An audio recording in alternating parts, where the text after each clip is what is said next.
Il y a des gens, il y a des chrétiens catholiques là, qui sont allergiques à la méditation.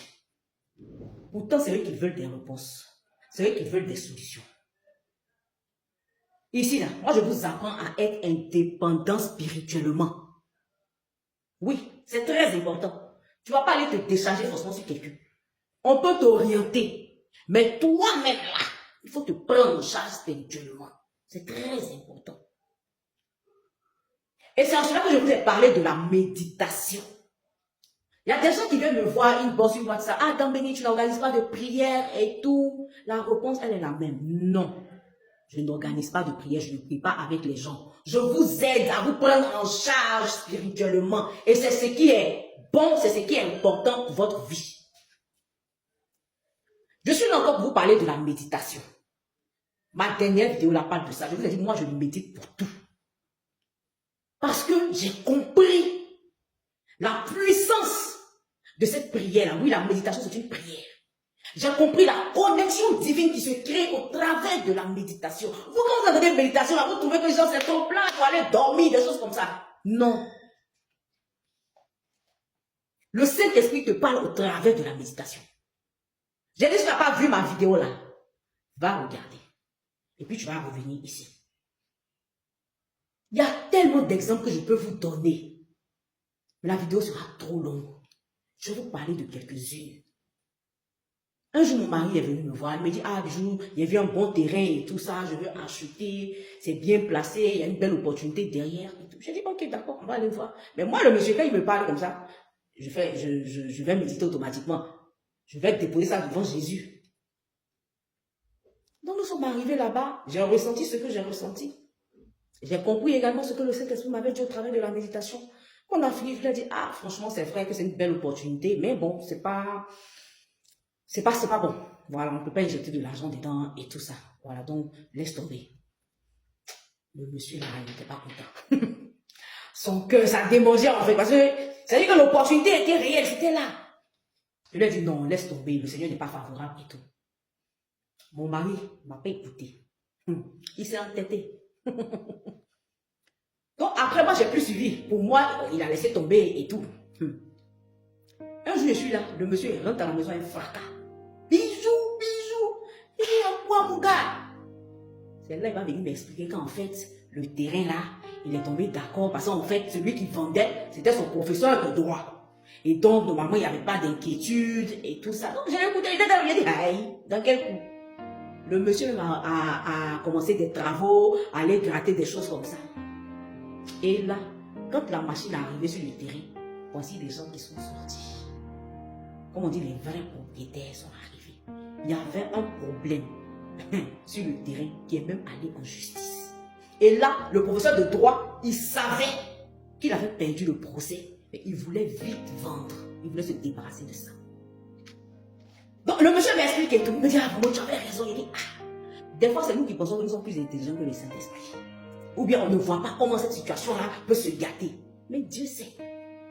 Ça, c'était le premier exemple. Et il y en a tellement, hein. Il y en a tellement. Le deuxième, mon fils. Vous voyez que je prends les exemples sur moi. Donc, vous dites que moi, je pratique. À 7 mois, 8 mois, mon fils a dit maman. Il disait même le nom de notre nounou, qui s'appelait Judith. Donc, il disait Judith, Judith. Il disait maman. En tout cas, pour son âge, c'était quand même. Et un matin, paf, mon enfant a arrêté de parler. Je ne comprenais pas en fait. Je me suis dit, bon, peut-être que dans l'évolution, il y a eu quelque chose. Et après, au fur et à mesure qu'il grandissait, 1 an, 2 ans, j'ai vraiment senti qu'il y avait un problème. On a vu ce qu'on devait voir. On dit non, il n'y a pas vraiment de soucis. Mais bon, on l'a mis à la maternelle. Et là-bas, il y avait un psychologue et tout. Ils ont essayé de le prendre en charge et tout ça. Mais moi, je priais en fait. Parce que j'ai compris qu'il y avait quelque chose qui n'allait pas. Et pendant ma méditation, j'ai eu une vision. Mon fils était couché. Le Seigneur qui vient, qui me dit, ma fille, ouvre la bouche de ton enfant. Mets ta main là à l'intérieur. Je l'exécute. Je mets la main, j'enlève une première fois comme du gras. Je mets la main, j'enlève une deuxième fois comme des cheveux, des trucs attachés de la gorge de mon enfant. Ah, c'est quoi ça? J'étais en pleine méditation. Quand la vision est passée, en tout cas, j'ai béni le nom de Dieu. Mon fils, on va dire qu'il parlait à peine, c'est-à-dire que si je prends sur 100%, qu'il parlait à peine à quoi? 15%. Mais aujourd'hui, mon enfant au CP2, et il parle, on va dire, à 97%. Mais parce qu'il y a eu des choses mystiques qui ont été faites sur mon enfant. Je l'ai découvert dans la méditation. Et le Seigneur, dans sa miséricorde, m'a permis d'enlever ce qui créait cette barrière-là, au retard de langage. Et après ça, je ne me suis pas arrêtée. J'ai commencé à voir les astuces et tout, donner de l'eau dans escargot. Mais à la base, il y avait un problème spirituel qui était là. Et c'est comme ça que j'ai béni le nom de Dieu. Troisième fait. J'ai l'un de mes frères qui avait déjà contracté 2 mariages qui n'ont pas marché. Et tenez-vous bien, je lui avais dit que ça n'allait pas fonctionner. Mais quand je parle comme ça, ce n'est pas en intervalle d'1 jour, 2 jours, non. Vous avez 3 ans, 4 ans. Je lui ai dit, ce n'est pas encore la femme que Dieu t'a donnée. Il faut te calmer. Et là encore, il m'a sorti une là. Ah, je veux me marier et tout, je vais t'envoyer sa photo. Je lui ai dit, le Saint-Esprit n'a pas besoin de photo. Il faut laisser ça, on va prier. Dès que j'ai fermé les yeux pour commencer la méditation, je vois Sainte Thérèse de l'Enfant Jésus qui apparaît sur mon placard. Et quand je sors de la vision, mais avant de sortir de la vision, elle m'a dit, demande à mon fils de revenir à l'église. Parce que mon frère, il est baptisé catholique tout, et après, il est devenu musulman. Je vous donne ce témoignage-là, ce n'est pas pour faire Jean-Jean. Je veux vous motiver à la méditation. Quand je dis mon frère, c'est une connaissance. C'est-à-dire, nous avons grandi ensemble. Aujourd'hui, il est devenu mon frère. Donc, quand je sors de la vision de la méditation, je lui dis, quel est le lien entre toi et Sainte Thérèse de l'Enfant Jésus? Il me dit que j'ai été baptisé à la paroisse Sainte Thérèse de l'Enfant Jésus de Marseille. J'ai dit, wow. Quand il finit de m'expliquer et tout de suite, moi, je comprends. Il m'a dit, bon, on va continuer de prier et tout par rapport à ton mariage. Et c'est comme ça, je vais encore méditer une autre fois. Et là, le Seigneur me montre quelque chose. Je comprends encore que cette dernière-là, ce n'est pas celle qui doit épouser. Il m'a dit, oh, Béli, toi, tu exagères. Ah, ça fait 3 fois. Il dit, mais les 2 autres, les 2 premières fois, là, est-ce que ça a marché? Ça n'a pas marché. Donc, il faut te calmer, mon gars. Je sais que tu es sur le mariage. Mais reste tranquille. Il ne m'a pas écouté. Il est allé faire son mariage. Cette fois-ci, Dieu merci, il n'est pas allé à la mairie. Les 2 autres, c'était à la mairie, mais 3e, c'était pas à la mairie. Puisque c'était avec une fille musulmane. Donc, ils ont fait quoi, mosquée. Et aujourd'hui, je vous parle là. 3 ans, ce mariage n'existe plus. Parce que lui-même là, Dieu s'est manifesté. Il y a eu des problèmes, il y a eu des choses qui ont ouvert les yeux. C'est-à-dire que... Et Sainte Thérèse de l'Enfant Jésus, qui la toute première fois m'avait dit, dis à mon fils de revenir à l'église, s'est manifesté à lui. Je dis que les exemples là, si je veux citer, on ne va pas quitter ici. Écoute mon frère, ma soeur, dans la méditation, le Seigneur peut t'avertir. Quand tu médites là, tu ne vas pas seulement te demander des choses.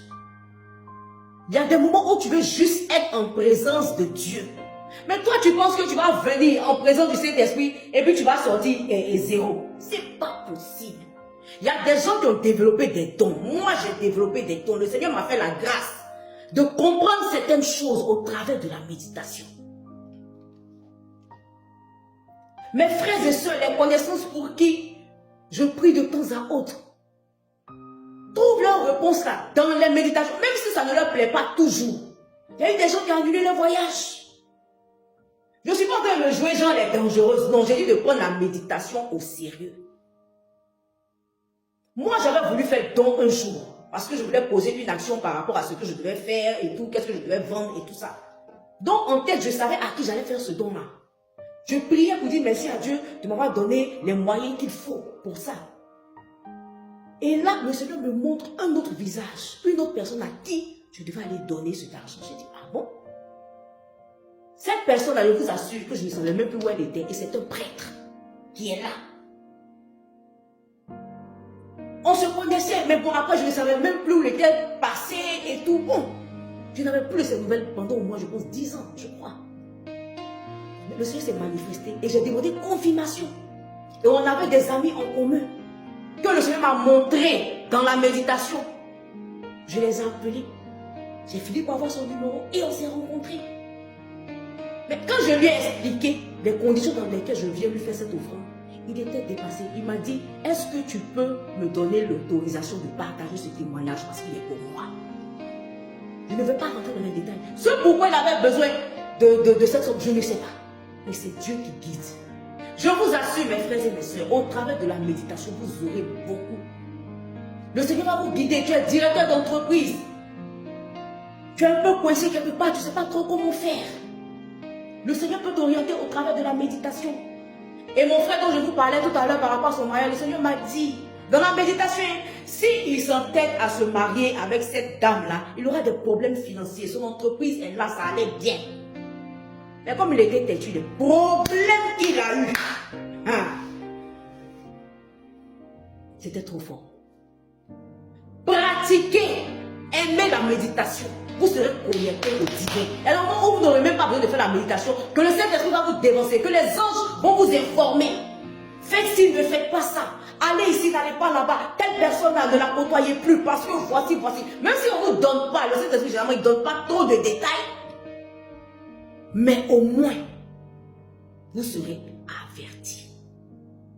À partir d'aujourd'hui, là, ne négligez plus la méditation. Jean de Philippe-Pierre, je vous en supplie, adoptez la méditation. Même pour choisir le mot. Moi là, je médite. Quand me dit, je suis paresseux, je ne vais pas réfléchir, je ne vais pas faire quoi. Tu n'es pas plus intelligent que le Saint-Esprit, mais le Saint-Esprit veut nous guider. Il aime ça, nous conduire. Moi, on m'a épargné du danger. On m'a épargné du danger sans méditation que le Seigneur m'a dit, voici ce qu'il faut faire. À ce moment-là, tu ne dois pas être dans tel coin. C'est par la méditation. Et je le dis souvent, si on m'enlève ma méditation, je ne suis rien. Rien. Mes frères et mes soeurs, la méditation n'est pas réservée à un petit groupe. C'est pour tout le monde. Au lieu d'aller chercher loin là, assieds-toi et puis médite.